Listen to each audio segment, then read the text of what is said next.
So let's talk about something called the law of rhythm. Something that I'm not too sure if people come across when it comes to the universal laws and the Hermetic Principles.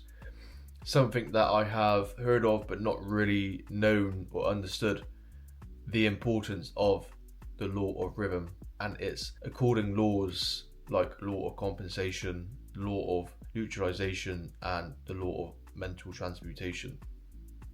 Okay, so since reading the book and studying the book, the Kybalion, and even listening to reality transurfing online as well about the pendulum swings, I had not realised that our life essentially is, and even our thought energy is essentially the creator of our reality. There does come a part of it where, although your thoughts create your reality, the pendulum swing also persuades your actions and moods depending on what side of the rhythmic swing you are on, right? So you almost want to look at the rhythmic swing as like, like an arrow, and it does that.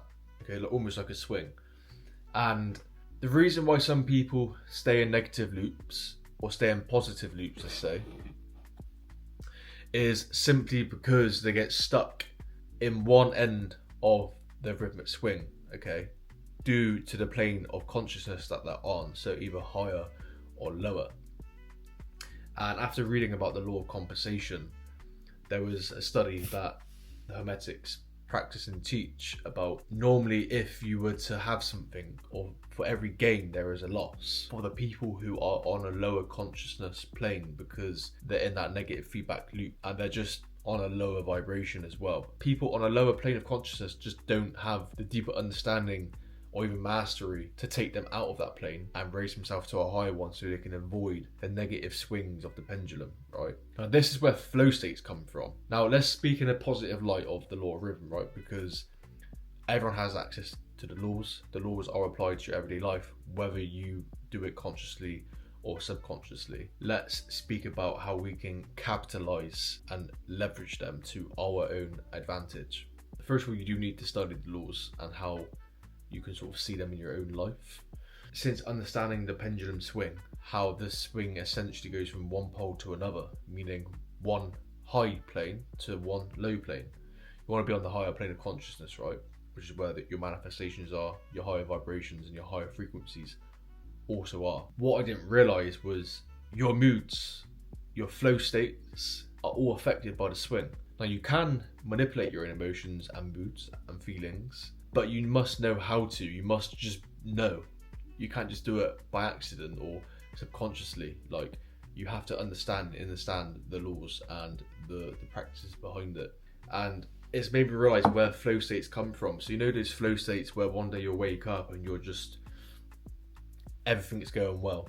You're thinking sharper, your speech and your dialogue is just 10 times better than normal. Your moods are just high, your energy is just there, and your ideas are just, they're going everywhere in a good sense. You're just thinking of loads of positive stuff. You're creating great ideas and ideologies, and everything's just going well. That's a flow state. You're locked in, you're focused, nothing can distract you. Yeah, you're just on your laptop all day and boom, you've generated 100 days worth of results in like half a day. That sort of flow state. That's because you're on a higher plane of consciousness on the rhythmic swing.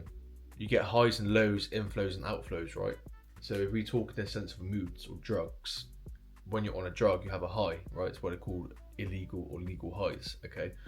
And when you take drugs, you normally experience a come down, right? And the come down is where you start feeling fucking awful.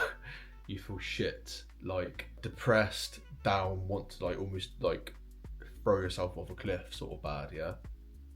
That's because you've swung so high. Yeah, you got to think momentum. Momentum is rhythm, yeah? You swung back even further. So if you only swing this much into happiness, you only swing that much back into negativity, right?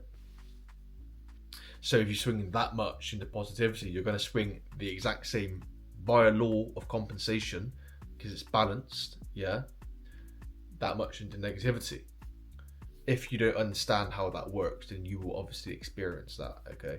The law of compensation basically states that it's, the capacity of your pain and pleasure threshold is balanced. So if you're someone who can really, really get to the higher realms of consciousness, you can really experience high quality emotions, yeah, and you have a really, really intense experience with good emotions, you really feel grateful, you really feel, enjoyment and happiness and fulfillment and excitement in your life and enlightenment, there's almost a very high chance that you can feel very, very negative emotions very intensively. That's okay. It's just important to understand that you have the ability to feel certain things, right, at a certain degree of intensity, and that's where the highs and the lows come from. That's where the inflows and outflows. That's where the flow states from being extra productive one day to literally being completely inefficient the next day, because you can't stop the pendulum. You're just doing this all day and you're up and down like a fucking yo-yo, and that's where your mood swings come from. This is a super interesting piece of information that I've learned, and this is where you have the law of rhythm, that's the main principle, and you have the sub-laws, right? So you've got the law of compensation, the capacity to feel pain and pleasure at the same rate each side. Then you have the law of mental transmutation, so you could transmute a negative into a positive, and the law of neutralization, so basically neutralizing the swing. That is where you want to be. That's what you need to know. So you need to understand that when you're on a high, you're going to come off it, and when you come off it, you have to recognize it and understand it and neutralize it. You don't want to be going into that lower plane of consciousness, because you'll be stuck in this negative feedback loop that I speak about all the time, and you'll constantly be in the loop. Learning the law of neutralization, how to neutralize your moods, okay? Ride the highs, stop the lows. Transmute a negative into a positive if you do experience the swing on the wrong side. Understand that you've just not neutralized it. It's not that you're having a shit day. All these negative thoughts you're having are real. It's just that you haven't stopped the pendulum swing. But neutralize it, turn it into a positive, okay? And that's exactly how you can control your moods, your flow states, and just have a deeper understanding that everything has an inflow and outflow. Even the sea has tides that come in and tides that go out. We have day and we have night. So everything has a duality, which is law of polarity. Everything has two poles, hot, cold, north and south. Pendulum swings between both. So just place yourself in the middle as long as possible and ride the highs, neutralize the lows, stay in the middle, okay? And if you keep yourself on a higher plane of consciousness, you will literally escape and avoid any negative pendulum swing going back into the negative feedback loop. I hope that helps. If you haven't already, please subscribe to my channel, okay? Much more content to come. My coaching is now up and running. And if you haven't followed me yet on Instagram or TikTok, go and drop me a follow as well.